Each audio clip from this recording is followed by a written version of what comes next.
Hello, everyone. I hope there isn't everyone here. My computer is, after all, still attempting to render this. I use a Chromebook, which is very useful in terms of batteries and whatnot, but can be challenging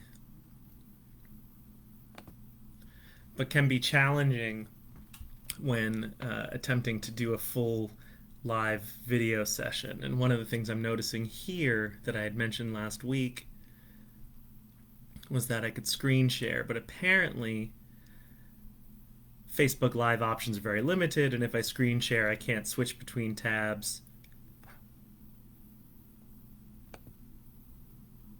very much. So, I apologize. You're going to be stuck looking at me for the duration,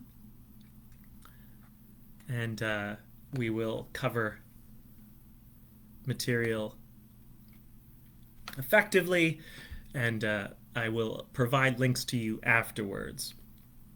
So I ran a little long last week. I'm going to try to go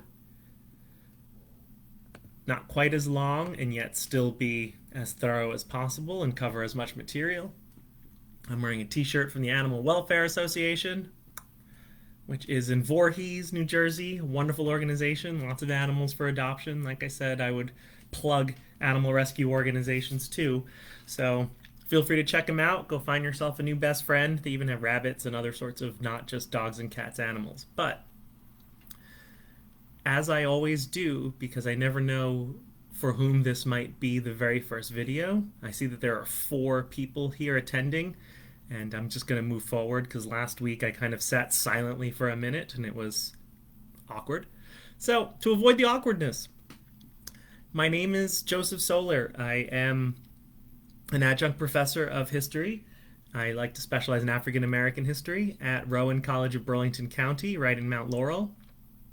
I also teach at Pierce College as an adjunct and Alvernia University as an adjunct professor. I received my undergraduate degree from Harvard University in history and African American studies, studying with some incredibly brilliant people whose knowledge and wisdom hopefully has passed on to me, and hopefully I can pass it on through me to you. I earned my master's degree and PhD from Temple University in the field of urban education, which was a multidisciplinary field which enabled me to kind of shift back and forth and study various areas by which we could improve education and schooling in urban areas and education more generally, and also kind of understand the processes and challenges. So today I'm going to talk about Booker T. Washington, and he is an interesting figure, and the idea is that I will argue, and it's interesting, this occurred to me while teaching class one time. So I had a random epiphany in the middle of class at RCBC, and it's turning into this lecture session or whatever. And it's basically that Booker T. Washington helped to create the first Black Lives Matter movement. There's no simpler way around it. And so we have to consider, what does that mean, and why would I argue this, and who was Booker T. Washington generally, and what his achievements are. So I'm going to try to cover a lot of ground, and hopefully in covering that ground I'll shed some light on how the past still informs the present, and particularly how the issues with which the Black community grapples today are not particularly new or unique, but also to a degree, and I do mean this seriously, that despite how difficult things might seem today, there has been progress. And if there's been progress from the past until now, that means that we enjoy hope and possibility of continued progress and continued improvement in the way that our nation operates. So, who was Booker T. Washington? Simply put, he was the founder and the first principal of Tuskegee University in Tuskegee, Alabama. It is one of the historically black colleges and universities in the United States, and it has a very deep legacy. The thing about Tuskegee, actually, this is another important point. One of the things I've mentioned is I hate seeing kind of nonsense memes. One of the nonsense memes I see shared on Facebook from people trying to discredit the Black Lives Matter movement is this notion that somehow because there are black colleges and universities, it means that African Americans are somehow treated specially.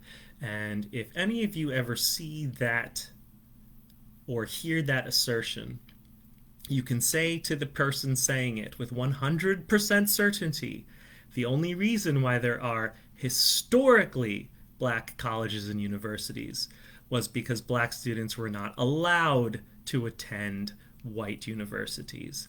And also that these historically black colleges and universities are fully open admission and fully open access to all people, regardless of race, color, creed, anything. And yet they have maintained their status as overwhelming majority African American institutions. That said, if the person asks you or says that, makes that assertion about historically black colleges and universities, ask why they would not consider attending one and watch them squirm. So, moving on. He is the founder of Tuskegee Institute.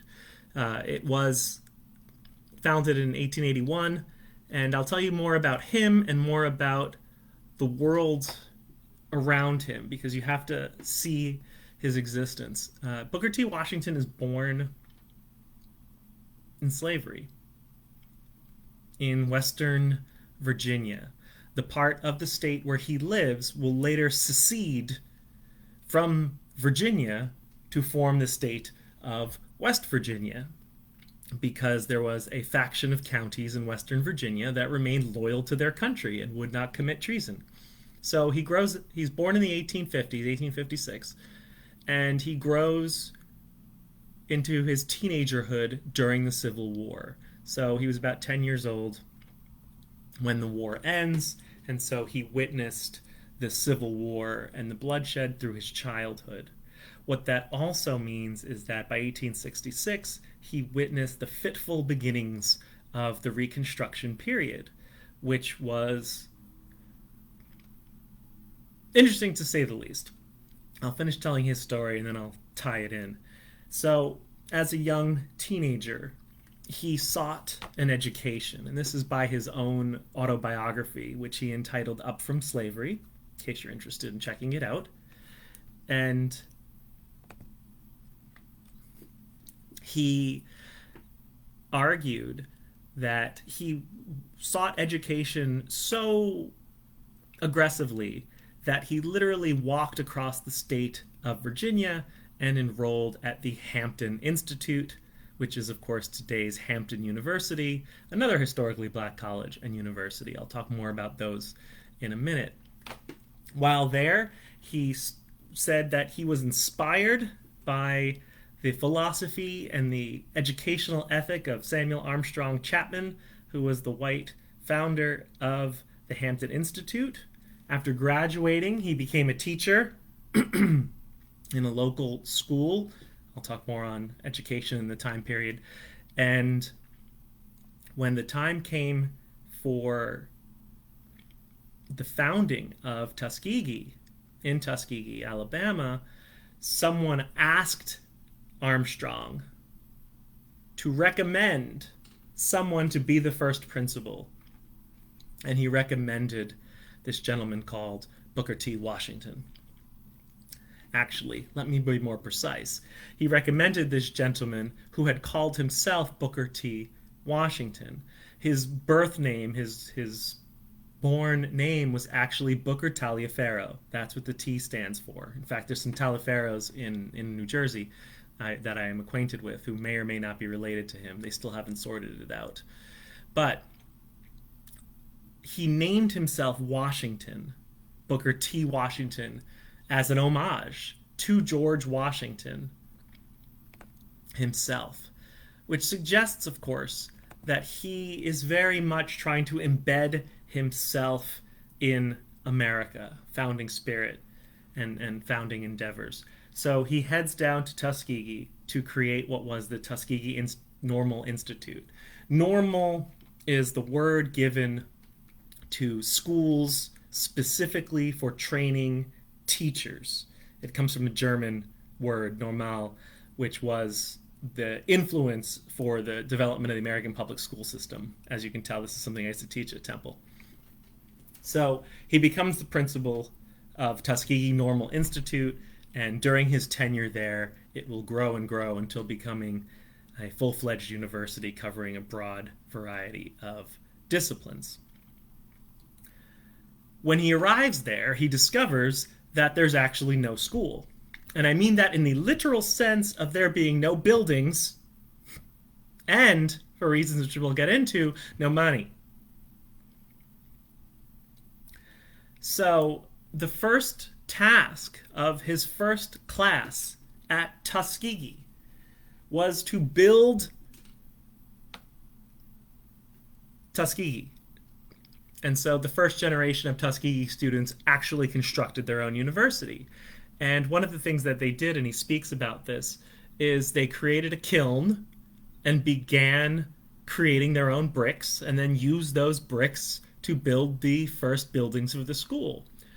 And what happened over time is the bricks from that brick kiln and the brick making, I guess you can call it a side business, the brick building business of Tuskegee students became so reputable that the residents of Tuskegee would come, Tuskegee the town, would come to this brick kiln and buy their bricks from the Tuskegee students, which kind of got Washington's wheels turning and helped shape his philosophy.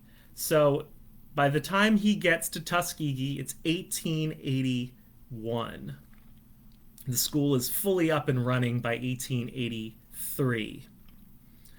And this is significant because by 1883, what was remaining of the Reconstruction is nearly dead.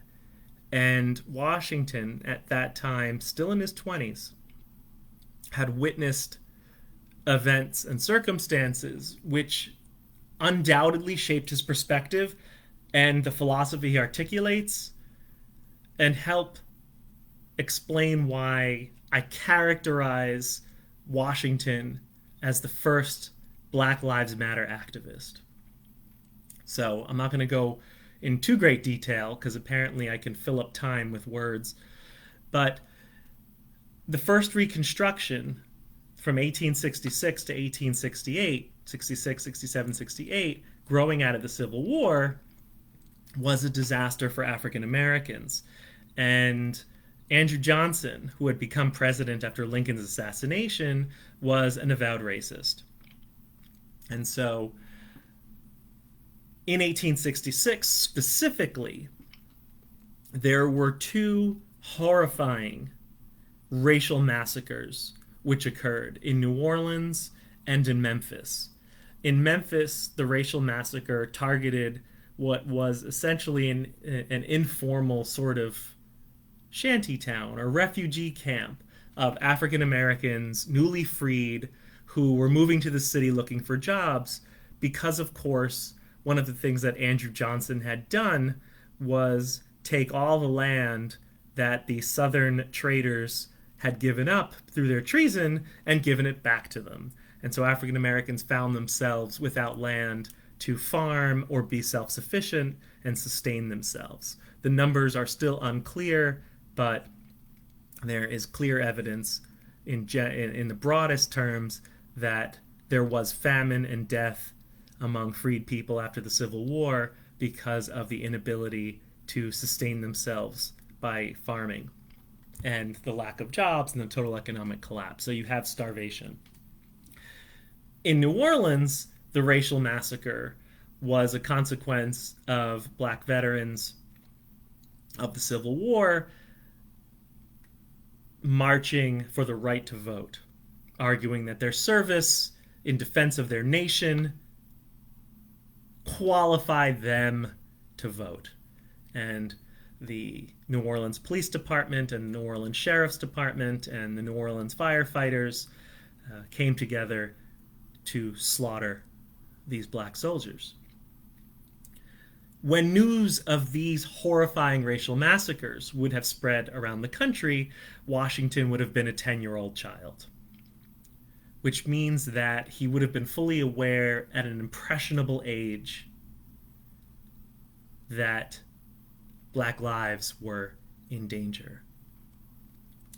And when we look at the kind of really twisted economics of the situation, it's not entirely surprising that this would happen, and for several reasons. The first reason is this: the Southern system was built on slavery. That's obvious. But I mean more than that. I mean the Southern financial system was built on slavery. Slave owners could take out loans and credit and investment and finance by using the value ascribed to the human beings that they owned.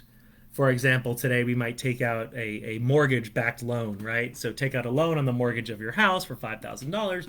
Well, a Southern planter could go and take out a mortgage on the back of Booker and Cato and Hercules and Jemima, the 5 human beings that he owned, and use them as collateral for the loan.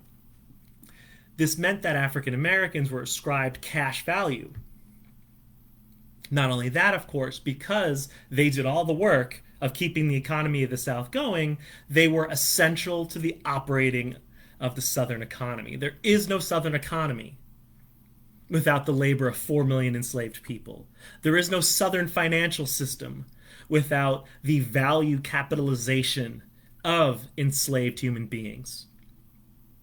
What that means is when the Civil War is over and enslaved people are granted their freedom under the 13th Amendment, all of that collateral value that was embodied in the human forms of these formerly enslaved chattels, as they were called, is now gone, which means the financial system of the South was wiped out. What that means is that black life didn't have a value anymore, a measurable cash value. And what we see in 1866, 1867, 1868 is racial violence at a scale that was unprecedented. It's not to say there wasn't racial violence in the past, but there was always violence to a point. African Americans experienced horrifying torture and violence and abuse. But those who called themselves masters would have to think very hard before going all the way to murder, because the human being that they said they owned cost them money. That human being no longer cost them money. That human being was a free human. And we know the value of free, what that means. And so Southern planters immediately set to work trying to terrorize their labor forces back onto the plantations in conditions akin to slavery, black codes. The racial massacres, of course, focused Northern attention on this abuse and this violence. And so in 1866, there's congressional elections. And these midterm elections deliver very, quote, radical Republicans into the House and into the Senate. What made them radical was they believed in human equality, and they believed that the federal government had a responsibility to guarantee human equality to all people. And so in 68, when that Congress is up for re-election again, the Radical Congress, they proposed and had ratified a 14th Amendment, which granted birthright citizenship to all people. That's where the birthright citizenship 14th Amendment comes from. The idea, of course, that all people born or naturalized in the United States are citizens with full privileges and immunities, which gave them a legal basis to protect African American civil rights. In 68, General Ulysses S. Grant gets elected president, and he immediately aggressively promotes the cause of Southern African Americans. His administration is beset by financial scandals and corruption on the basis of wealthy Northern Republicans, and it slowly undermines his pressure. But what has to be pointed out, and again, remember this is Booker T. Washington's childhood,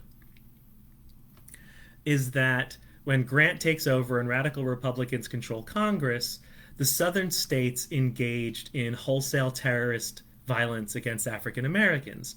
So you have the combination of the lack of, quote, capital value for African American people, coupled with the aggressive enforcement of equal rights, and you have the white supremacist, diehard, old guard Confederates fighting back with extreme violence.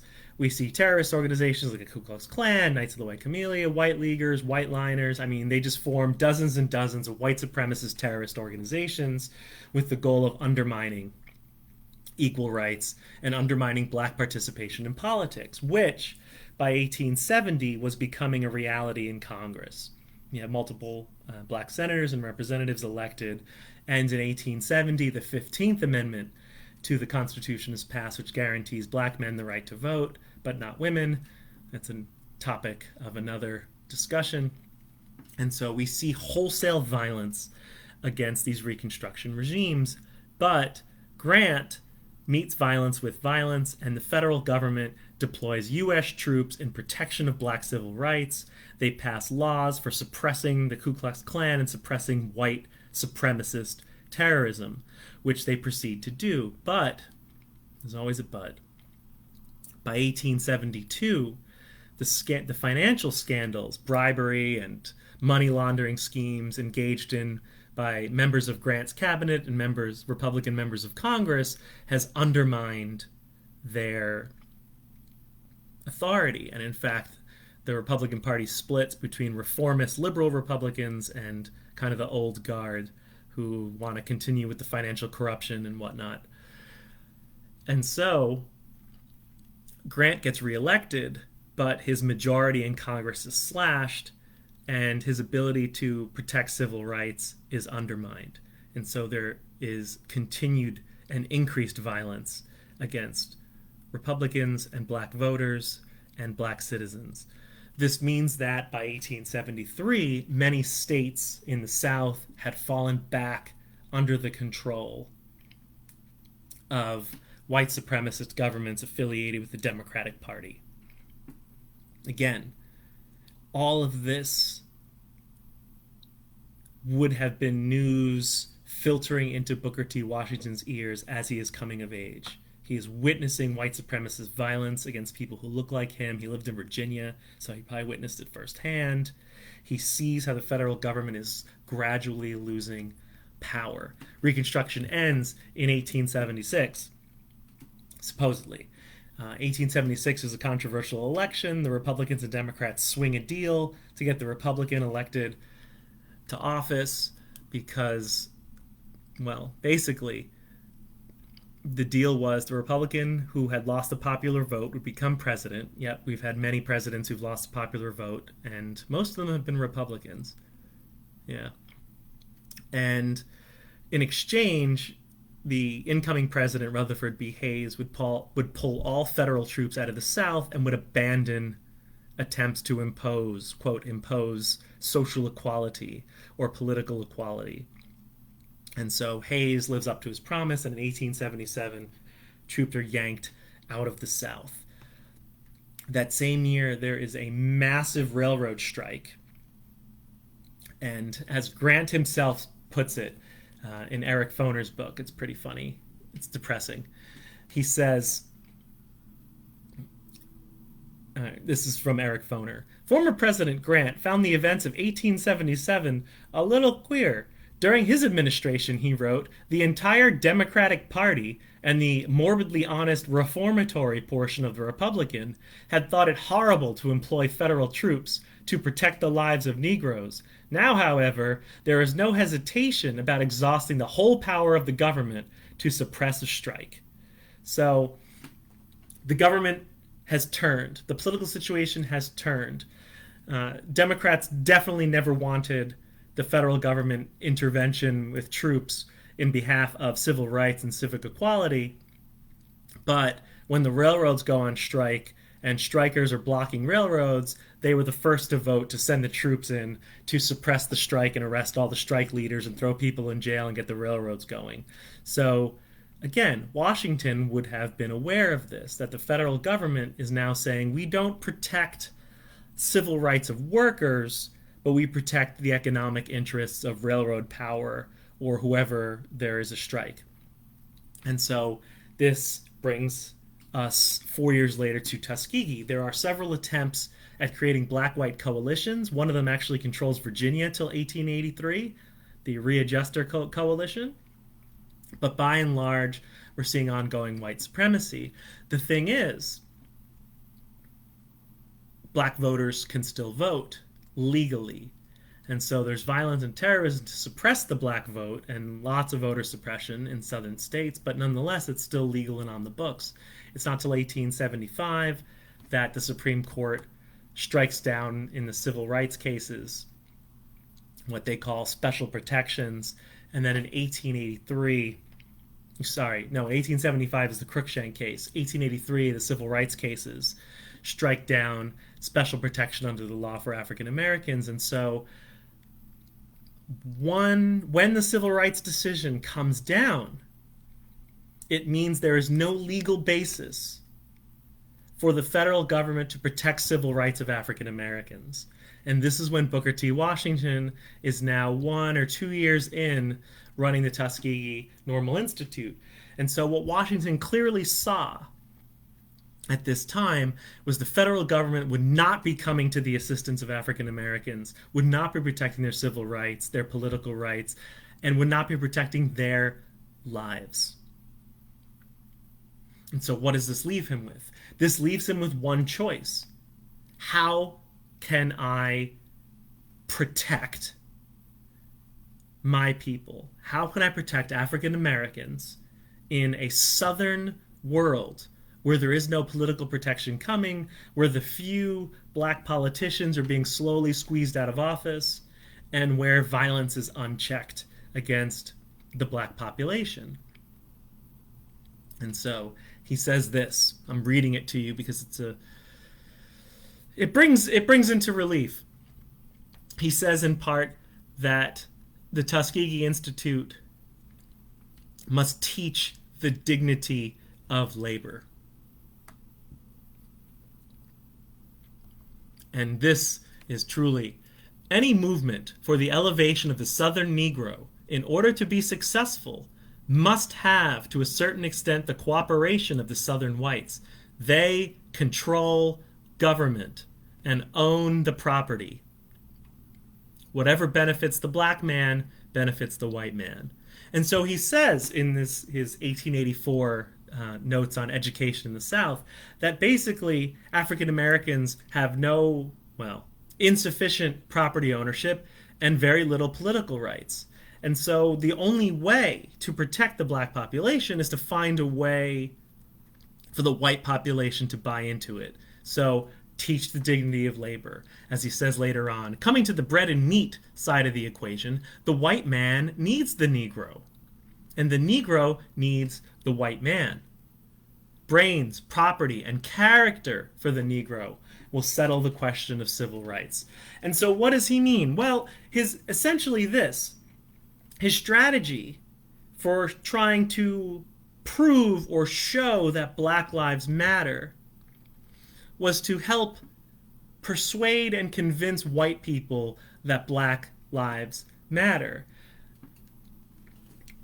He shaped Tuskegee Institute to be a teacher training school to spread education and spread schools throughout the country, but the teachers would be teachers of industrial trades, industrial education. He was aiming to teach African Americans to be skilled farmers, skilled artisans, skilled mechanics, skilled machinists, skilled engineers. He specifically is not going to pursue civil rights or political rights, but he's going to pursue property ownership and wealth and elevation. His hope is that by providing a basic education, by providing means of economic improvement, African Americans would contribute to the economy of the South much more productively than they had before under slavery. And in doing so, as he said, brains, property, and character will settle the question of civil rights. White Americans will begin to see the value of black lives, highly skilled and educated black lives. And once they've recognized this, they would provide or be willing to accept civil rights and equality. As he said later on, the scales of prejudice are beginning to drop from the eyes of the dominant class South, and their clearer and more intelligent vision, they are beginning to see and recognize the mighty truth that wealth, happiness, and permanent prosperity will only come in proportion as the hand, head, and heart of both races are educated and Christianized. And so, in essence, what he wants is to buy citizenship. And I know this sounds very crass, and perhaps it is. But there had been attempts at civil rights. There had been attempts at political rights and social rights. This had been what the Reconstruction was about. And what Washington had witnessed through his childhood, and yes, remember, this is his childhood, must have made an impression on him, which was that when government tried to elevate African Americans to civil and social and political equality, the response had been violence, murder, and mayhem. And that violence, murder, and mayhem had occurred while the federal government was actively engaged in attempting to protect and advance civil rights and human rights. Now, in the 1880s, the federal government was not participating, was not protecting civil rights. And so what did that mean for African Americans? They were subject of violence and murder with the government protecting them. And so Washington likely, again, I don't have evidence of this, I've been reading and haven't found him say it, but we know that our childhood and things we witness influence who we are. So it seems quite likely that he looked at the hand that he and African Americans had been dealt and said, I don't know what to do with this. And so what he did was he tried to make white people happy. And in fact, by the 1890s and 1900s, he was very good at making white people happy. And in fact, this is where he comes in for criticism, because he would tell racist anti-black jokes, and he would sometimes talk in mocking voices of supposedly unintelligent African Americans and whatnot. But when he did these things for people with names you've heard of, like Vanderbilt, Carnegie, Rockefeller, they opened up their checkbooks, and he got thousands and thousands of dollars to build black schools, to expand Tuskegee from a small teacher training school into a large industrial education college, an agricultural and mechanical, if you will, an A&M or an A&T, an agriculture and technical, and then from there to the university that still stands today. And in truth, he did the best that he thought he could in the circumstances that he saw around him, undoubtedly shaped by the childhood that had formed him and witnessing the violence against people who looked like him. And what he did was lay down a foundation for African American higher learning, African American excellence, African American economic development and control. Unfortunately, where people like Du Bois and Monroe Trotter and Ida B. Wells would point out, those economic achievements were often short-lived because, I mean, even he identifies the ignorant elements of the white South. we know in hindsight that African Americans who rose too high, who achieved too much success, often found themselves cut off at the head. And what's really sad is that that's not a metaphor. As Washington is developing Tuskegee and time is moving into the 1890s, we see increases in violent lynchings and other racial massacres. And very often, although there were excuses made, oh, he whistled at a white woman, he did this or that, as Ida B. Wells pointed out, it was very notable that very often when there was a ritualistic, horrifying lynching, the people lynched very often were economic competitors to white businesses or white people. And so this is where Washington's shortcomings are on display, in that he specifically in 1895 at the Atlanta Exposition said the Negro shouldn't seek social and political equality. We just want an opportunity to make ourselves wealthy and successful. And we know that without political and civil rights, economic rights are not secured. However, we can't fault him for not knowing this, because, of course, by the time he came of age, slavery had only been over as an institution for some 10 years. And so he is experimenting and trying to figure out the best way to negotiate an absolutely untenable situation for African Americans living in the South. How can we survive when the government does not protect us, when our rights are not respected or even acknowledged?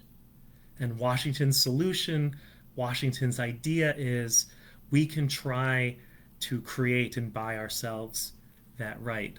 What we end up seeing, and again, in kind of a nod to potentially Washington's success, is we see the establishment of separate black communities away from the white communities. And these communities become self-sustaining communities. Mound Bayou, for example, in Mississippi, and Madison Park in Alabama are these independent black communities where, of course, African Americans own the property, they build their own homes, they administer all the trades and self-government, and they're able to do all the things for themselves that some of them were trained to do at Tuskegee University. And furthermore, by laying a solid foundation for black higher education in America, he didn't do it alone. The American Missionary Association was also there. But by helping to spread and put on a firm foundation black higher education, because that's really what it was. There's a chance you can have all black colleges shut down. Southern states tried to do that. And as we saw last week, they shut down integrated schools in the 1950s and 60s. But by putting black higher education on a firm ground, it meant that when the window finally opened, when there was finally opportunities to kick open the door and create a more egalitarian society, there was a highly educated black leadership class ready to seize that opportunity and make the most of it. And so despite the fact that Booker T. Washington said questionable things and did some questionable things, and his philosophy ultimately did not advance the cause, it is without a doubt that Booker T. Washington's attempt to create the first Black Lives Matter movement has created the circumstances by which today we can have an ongoing Black Lives Matter movement, and before then we could have had a civil rights movement in the 1950s and 60s led by highly educated, competent, and capable African Americans, and financed through the labor of tens of thousands of working people of African descent. Does anyone have any questions for me? I'll post a couple of links, of course, on the Cruikshank case in Washington, Tuskegee, but I'll take questions now. This one went long too. I'm sorry.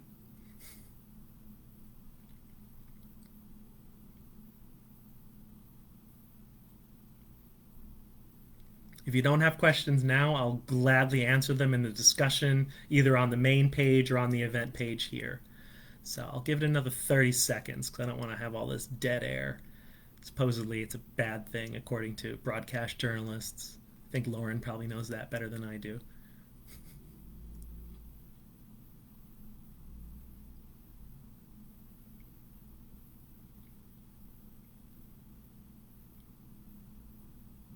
I'm watching it tick down.